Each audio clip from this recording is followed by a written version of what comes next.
kesejahteraan itu harusnya hidup di sekolah. Jadi Pancasila tidak hanya ditempel gini. Ya, secara bahasa dan secara output aja sekarang nggak kelihatan tuh Pancasila.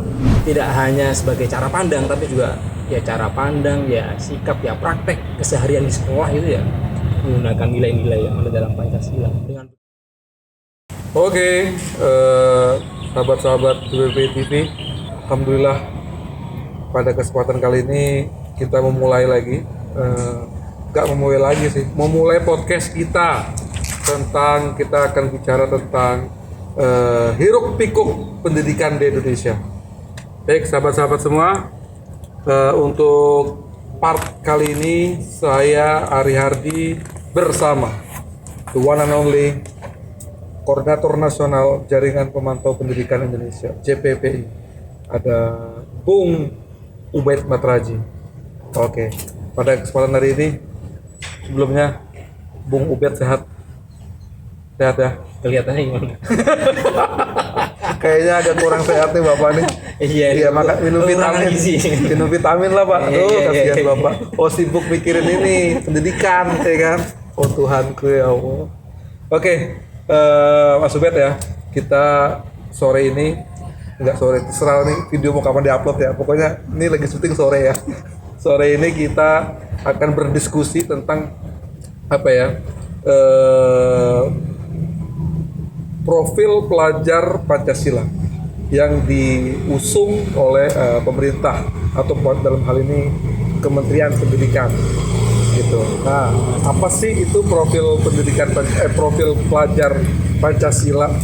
Terus apa yang kemudian dikritisi oleh para pengamat pendidikan, praktisi pendidikan. Oke, sebelumnya saya mau tahu dari JPPI, dari Mas Ubed tentang apa itu profil pelajar Pancasila, terus kritik apa sih yang ada di apa namanya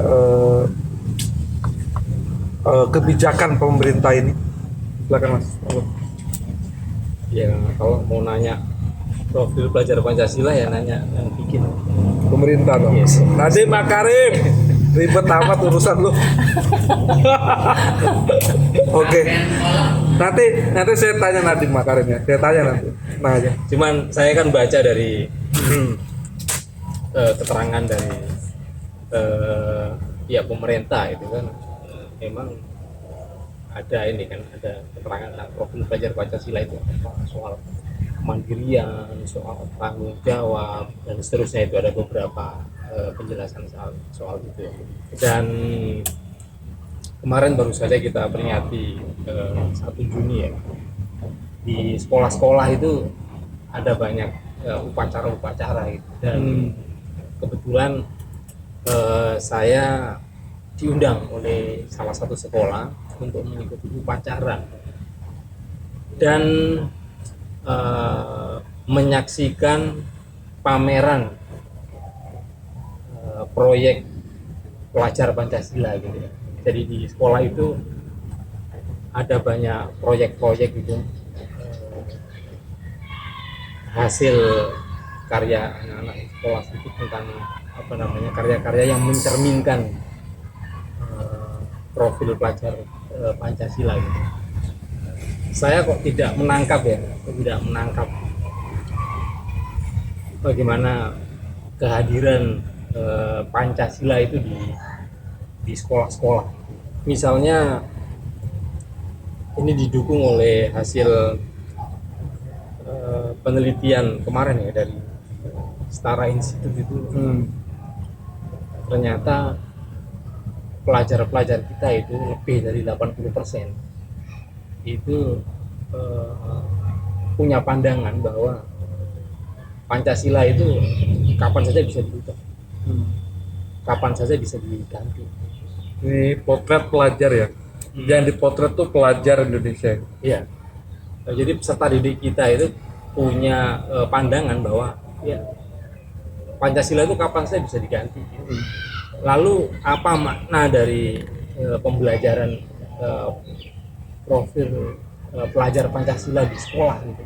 Oke. Kalau outputnya adalah cara pandang anak-anak di sekolah yang mengatakan bahwa Pancasila kapanpun bisa diganti, Pancasila bisa diganti oleh apapun. Artinya kan apa yang dilakukan anak-anak di sekolah ini itu kan hanya ngikutin apa ya, alur instruksi dari guru, suruh bikin apa tarian-tarian adat, suruh bikin apa namanya kreasi seni dan seterusnya. Tapi apa makna dibalik itu? Apa itu Pancasila? Bagaimana anak-anak ini memahami tentang kemandirian, soal tanggung jawab, soal kemanusiaan, soal keadilan sosial, soal ketuhanan dan seterusnya gitu ya. Nah ini menjadi refleksi kita bahwa belum ada apa ya progres yang bisa kita lihat bahwa ini ada perubahan di level sekolah. Oh ternyata setelah mereka diajak dalam sebuah apa namanya proses belajar mengajar tentang profil pelajar Pancasila ini, mereka punya cara pandang yang toleran, punya cara pandang yang terhadap Pancasila sebagai apa ya, kesepakatan bersama para founding father kita gitu.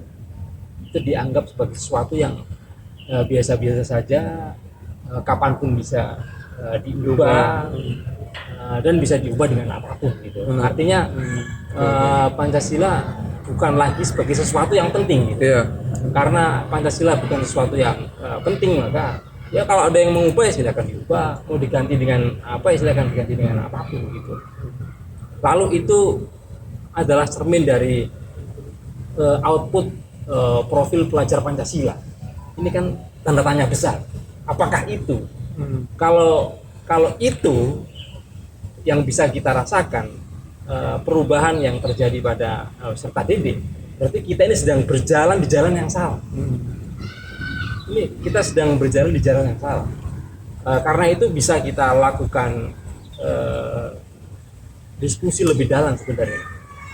Soal konsepnya yang salah, atau implementasinya yang salah, atau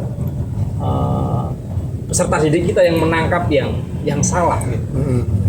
Sehingga Pancasila yang menjadi pedoman kita bersama, yang sudah menjadi kesepakatan para pendiri bangsa ini, kemudian di mata peserta didik kita ini terdegradasi gitu, tidak dianggap penting, kapanpun bisa diubah dan bisa diubah dengan apapun. So lalu kenapa ada badan khusus tentang Pancasila, ada profil pelajar Pancasila?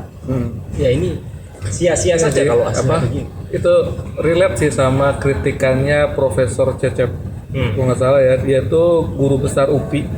Dia bilang bahwa dia mengkritisi tentang profil pelajar Pancasila atau program ini, apa namanya, kebijakan ini, itu kebijakan yang justru mendegradasi Pancasila itu sendiri. Dalam ini opini dia yang saya baca. Artinya apa? Sebenarnya di Undang-Undang Sisdiknas yang nomor 20 tahun 2003 ya, itu kan bahwa segala bentuk pelayanan pendidikan intinya berdasarkan Pancasila, Undang-Undang Dasar, Bhinneka Tunggal Ika. Ini kan udah pakem, ya kan? Dan sudah lama jalan. Dan apa namanya, hari ini lahir apa namanya, program atau misalnya ya anggaplah kebijakan pendidikan kita itu melahirkan profil pelajar Pancasila. Ini berarti cuman ini aja, cuman ganti nama, tapi apa namanya, outputnya belum kelihatan. Jadi ibarat itu sebuah pedoman, lalu anak-anak ini disuruh jalan ya, bagaimana supaya sampai kepada tujuan itu. Dan hari ini kita bisa simpulkan anak-anak ini nggak nyampe pada tujuan itu, malah nyasar gitu. Yang harusnya tujuannya itu semakin Pancasilais, memahami, bisa mengamalkan, mempraktekkan dalam kehidupan sehari-hari, nyatanya tidak lagi dianggap penting, berarti mereka ini sudah jalan menggunakan program itu dan mereka nggak sampai pada tujuan.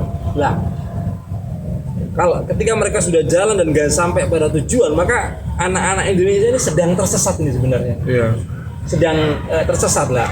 Tentu ini harus dijadikan evaluasi bersama. Jangan sampai generasi Indonesia ini tersesat berjamaah gitu.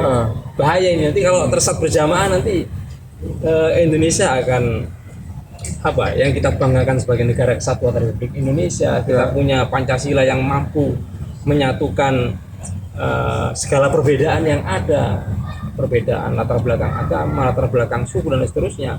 Ini menjadi sesuatu yang tidak diinginkan. Jadi jangan sampai ini terjadi. Iya, itu kayak inilah apa, kasus-kasus intoleran, kasus-kasus misalnya kekerasan berdasarkan gender, kekerasan berdasarkan ras, suku gitu-gitu kan marak gitu ya di dunia pendidikan kita.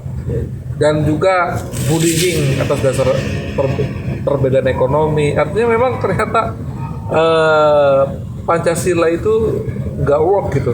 Ya maksudnya ini nanti takut ini nih. Ya nggak work, ini nggak jalan nih Pancasila nih. Secara sebagai suatu pedoman nggak berjalan, nggak implementatif dan lain-lainnya kan. Akhirnya ini pelajar-pelajar tuh berpikir gitu, ada ganti aja ya Pancasila. Nah, ini kita sayangkan jangan-jangan Pancasila itu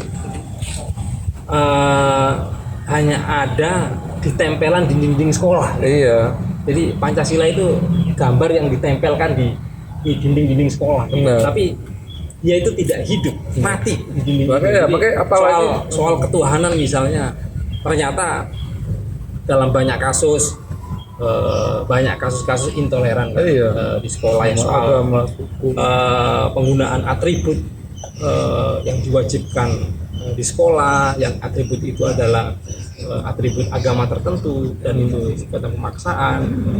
Lalu ada banyak kasus-kasus kekerasan di sekolah, kekerasan seksual yang itu melibatkan aktor-aktor penting di sekolah seperti kepala sekolah, guru dan seterusnya. Lalu gimana Pancasila ini bisa hidup gitu? Ya mestinya Pancasila itu di sekolah itu hidup dalam kehidupan sehari-hari. Bagaimana berketuhanan, bagaimana berkemanusiaan, bagaimana bermusyawarah, bagaimana menciptakan keadilan, kesejahteraan itu harusnya hidup di sekolah. Jadi Pancasila tidak hanya ditempel di dinding-dinding sekolah. Ya makanya berarti ini kayak sampean ini ya bersepakat ya kalau profil pelajar Pancasila ini ya nggak layak lah dijadikan sebuah, bahkan Prof. Cecep yang tadi saya bilang juga mengkritisi orang secara bahasa aja salah. Harusnya bukan profil pelajar Pancasila, tapi profil pelajar Pancasilais. Kalau pelajar Pancasila berarti belajar tentang seorang pelajar yang belajar tentang Pancasila kan. Kalau Pancasilais berarti memang outputnya itu sebagai pelajar yang tadi yang toleran, belajar yang damai dan lain-lain, nggak tawuran, nggak apa. Jadi emang layaklah untuk ditolak. Ini kan lagi mesti rame lagi nih Mas ya di Prolegnas kan, Sierus Stiknas. Layak tolak kebijakan ini karena secara bahasa dan secara output kayaknya sekarang nggak kelihatan tuh Pancasila itu di mana. Nah, terakhir nih, untuk sampai nih apa sih yang harusnya dilakukan pemerintah ketimbang alih-alih membuat suatu kebijakan tentang profil ini, lebih baik apa sih yang dilakukan pemerintah? Ya itu kalau menurut saya bagaimana Pancasila itu tidak hanya nempel di dinding-dinding, tapi menjadi keseharian yang dicontohkan oleh guru, dipraktekkan oleh anak-anak, dipraktekkan oleh seluruh ekosistem sekolah. Jadi cara pandang, sikap dan juga praktek dalam kehidupan sehari-hari itu mencerminkan nilai-nilai dalam Pancasila. Jadi tidak hanya sebagai cara pandang, tapi juga ya cara pandang, ya sikap, ya praktek keseharian di sekolah itu ya menggunakan nilai-nilai yang ada dalam Pancasila. Dengan begitu meskipun Pancasila itu tidak ditempel di dinding, tapi sudah menjadi keseharian mereka gitu. Bagaimana berketuhanan, kemudian di Indonesia juga menyadari ternyata ada banyak ragam agama dan keyakinan yang satu sama lain harus saling bekerja sama, saling toleran dan seterusnya. Dimana ketika kita berkomitmen kepada Tuhan, kita juga komitmen juga, sayang juga terhadap makhluk-makhluk Tuhan, soal kemanusiaan, soal lingkungan. Jadi itu satu kesatuan gitu. Jadi tidak kemudian kita beriman kepada Tuhan lalu kita mengabaikan nilai-nilai kemanusiaan, bukan. Tapi ini satu kesatuan Pancasila itu ya berketuhanan, ya berkemanusiaan, ya berkeadilan, ya permusyawaratan, ya kesejahteraan, itu satu paket menjadi sesuatu yang integral, dan itu menjadi cara pandang, sikap dan praktek keseharian di sekolah. Oke. Intinya berarti ini ya, kalau saya boleh ambil ambil benang merahnya itu living value. Pancasila itu jadi nilai yang hidup di tengah-tengah stakeholder pendidikan. Semua orang yang punya jadi aktor pendidikan, baik murid, guru, orang tua, lingkungan, itu semua menjadikan Pancasila nilai yang hidup.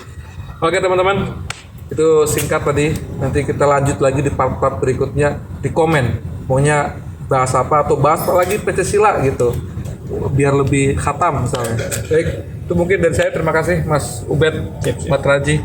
Ya, kita ketemu lagi lain waktu.